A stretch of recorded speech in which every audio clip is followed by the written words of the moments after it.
안녕하세요 여러분. 새로운 한 주도 주님의 인도하심을 경험하는 그런 한 주가 될 수 있기를 예수님의 이름으로 축복합니다. 오늘 본문은 느헤미야 12장입니다. 스알디엘의 아들 스룹바벨과 예수아를 따라서 함께 돌아온 제사장과 레위 사람들은 다음과 같다. 제사장은 스라야와 예레미야와 에스라와 아마랴와 말둑과 스투스와 스과냐와 루훔과 무레못과 이또와 긴느도이와 아비야와 미야민과 마아다와 빌가와 스마야와 요아립과 여다야와 살로와 아목과 힐기야와 여다야이다. 이들은 예수아 때의 제사장 가문의 우두머리와 그 동료들이다. 레위 사람은 예수아와 빈누이와 간미엘과 세레비야와 유다와 마따니아이고 그 가운데에서 마따니아는 그의 동료들과 함께 찬양대를 맡았다. 그들의 동료 박부갸와 운노는 예배를 드릴 때 그들과 마주보고 섰다. 예수아는 요아김을 낳고 요아김은 엘리야십을 낳고 엘리야십은 요야다를 낳고 요야다는 요나단을 낳고 요나단은 얏두아를 낳았다. 요아김 때에 제사장 가문의 우두머리들은 다음과 같다. 스라야 가문에서는 무라야요, 예레미야 가문에서는 하나냐요, 에스라 가문에서는 무슬람이요, 아마리아 가문에서는 여호하나니요, 말루기 가문에서는 요나단이요, 스바냐 가문에서는 요셉이요, 하린 가문에서는 아드나요, 무라옅 가문에서는 헬게요, 이또 가문에서는 스가랴요, 긴느돈 가문에서는 무슬람이요, 아비야 가문에서는 시그리요, 미냐민 모야다 가문에서는 빌데요, 밀가 가문에서는 산무아요, 스마야 가문에서는 여호나단이요, 요아리 가문에서는 마뜨네요, 여다야 가문에서는 우시요, 살레 가문에서는 갈레요, 아목 가문에서는 에벨이요, 힐기야 가문에서는 하사바요, 여다야 가문에서는 느다넬이다. 엘리야십과 요야다와 요하난과 얏두아 때에 레위 사람 가운데서 가문별 우두머리들의 이름과 제사장들의 이름은 다리우스가 페르시아를 다스릴 때의 왕실 일지에 기록되어 있다. 레위의 자손 가문 가운데 엘리야십의 아들인 요하난 때까지의 각 가문의 우두머리의 이름도 왕실 일지에 기록되어 있다. 레위 사람의 우두머리는 하사베와 세레베와 간미엘의 아들 예수아이다. 예배를 드릴 때에 그들은 하나님의 사람 다윗 왕이 지시한 대로 동료 레위 사람들과 함께 둘로 나뉘어 서로 마주보고 서서 화답하면서 하나님께 찬양과 감사를 드렸다. 마따니아와 박부갸와 오바댜와 무슬람과 달몬과 악굽은 성전 문지기이다. 이들은 성전으로 들어가는 각 문들에 딸린 창고를 지켰다. 이 사람들은 모두 요사닥의 손자이자 예수아의 아들인 요아김과 총독 느헤미야와 학자인 에스라 제사장 시대에 활동한 사람들이다. 예루살렘 성벽이 완성되어서 봉헌식을 하게 되었다. 사람들은 곳곳에서 레위 사람을 찾아내어 예루살렘으로 데려왔다. 감사의 찬송을 부르며 심벌들을 치며 검은고와 수금을 타며 즐겁게 봉헌식을 하려는 것이었다. 이에 노래하는 사람들이 예루살렘 주변 여러 마을 곧 느도바 사람들이 사는 마을과 벳길갈과 게바와 아스마의 들판에서 모여들었다. 이 노래하는 사람들은 예루살렘 주변의 마을을 이루고 살았다. 제사장들과 레위 사람들은 몸을 깨끗하게 하는 예식을 치른 다음에 백성과 성문들과 성벽을 깨끗하게 하는 예식을 올렸다. 나는 유다 지도자들을 성벽 위로 올라오게 하고 감사의 찬송을 부를 큰 찬양대를 두 편으로 나누어 서게 하였다. 한 찬양대는 오른쪽으로 거름문 쪽을 보고 성곽 위로 행진하게 하였다.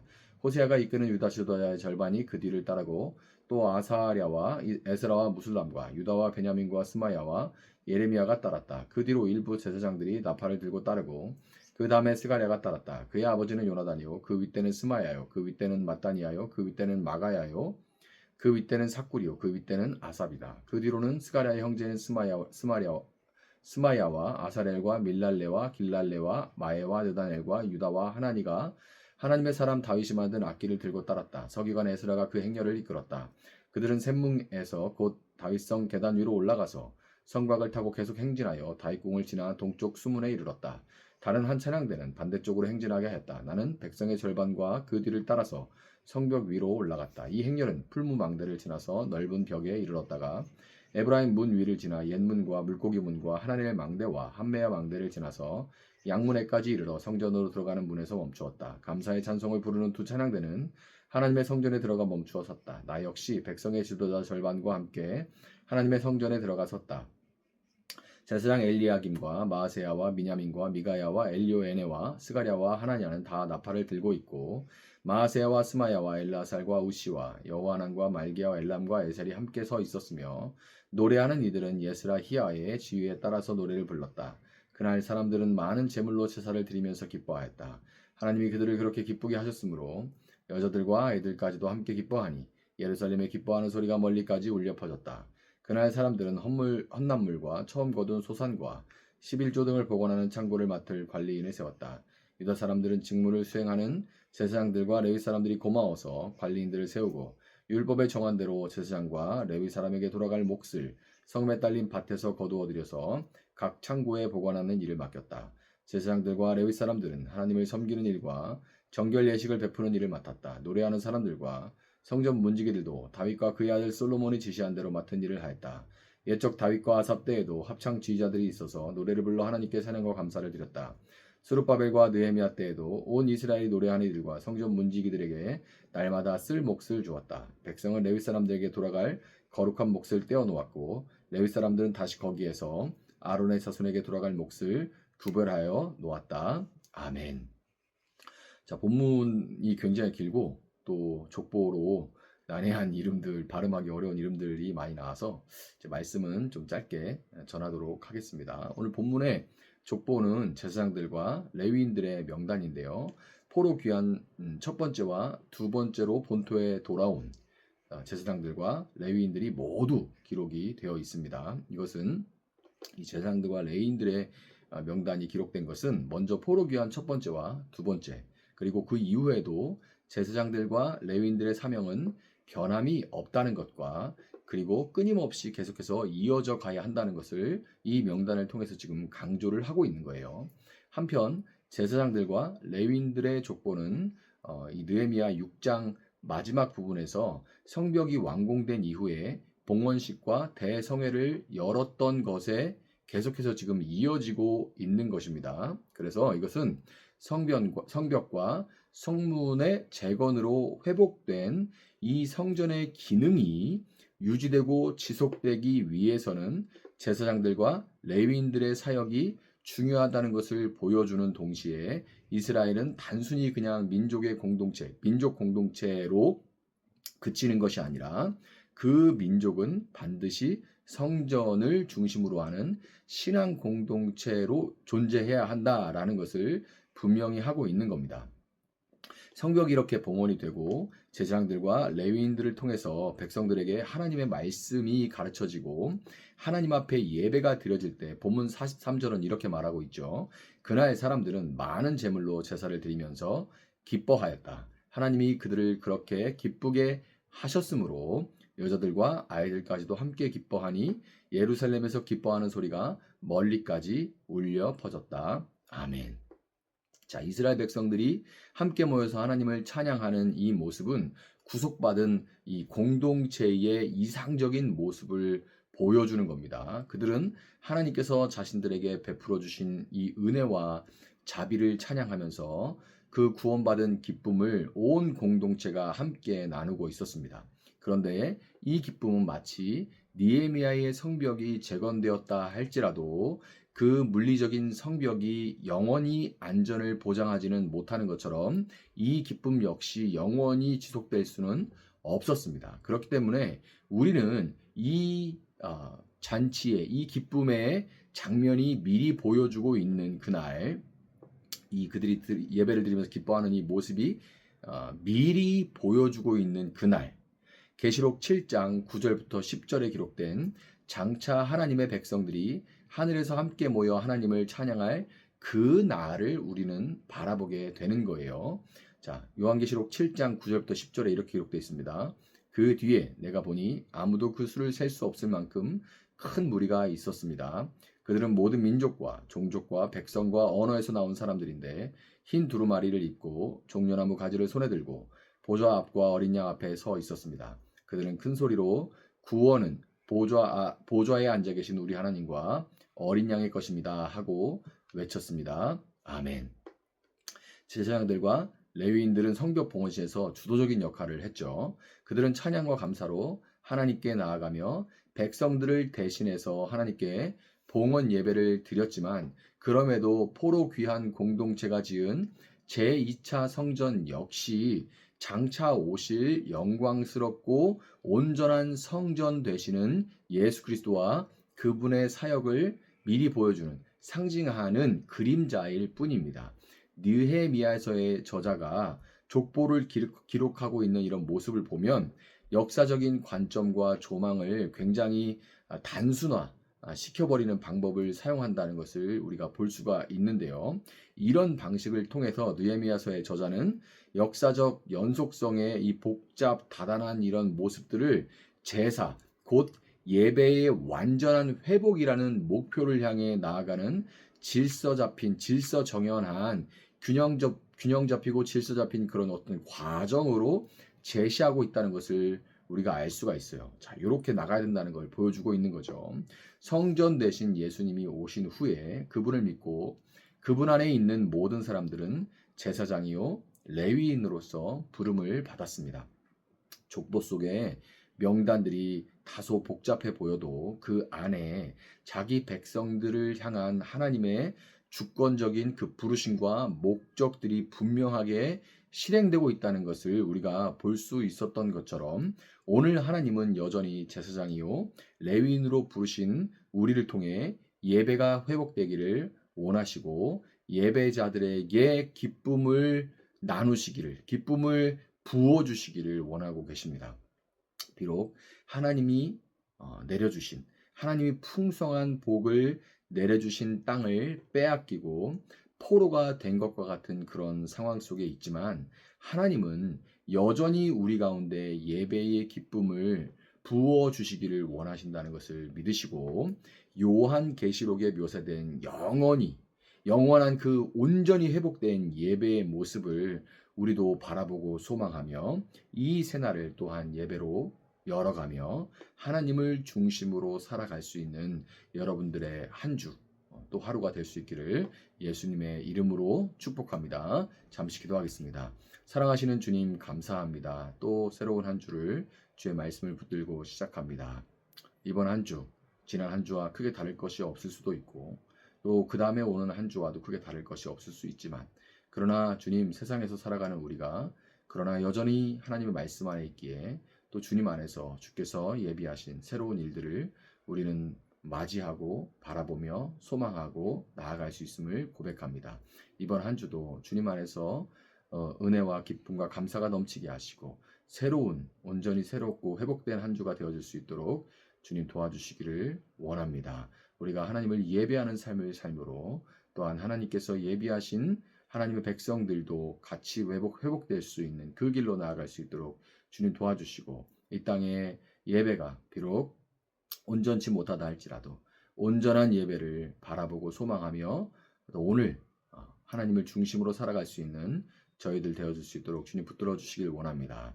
말씀 붙들고 한 주를 살아가기를 원하는 함께 잠시 예배하는 우리 귀한 동역자들, 성도님들 주께서 눈동자와 같이 보호해 주시고 지와 명철로 함께 하시며 지와 명철로 함께 하심을 경험하고 누릴 수 있는 우리 귀한 성도님들 될 수 있도록 주님 도와주시기를 원하고 우울할 일 많은 세상 가운데 기쁨이 끊이지 않을 수 있도록 그 마음 가운데 주님 함께 해주시고 새로운 마음을 주시기를 원하고 또한 필요한 모든 것들 주께서 때를 따라 공급하여 주시기를 원합니다. 육신이 연약한 자에게 건강을 허락하시고 영혼이 메마른 자에게 풍성한 은혜를 부어 주시옵소서. 감사하며 예수님의 이름으로 기도합니다. 아멘. 오늘 주신 말씀 붙들고 계속해서 기도합니다.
주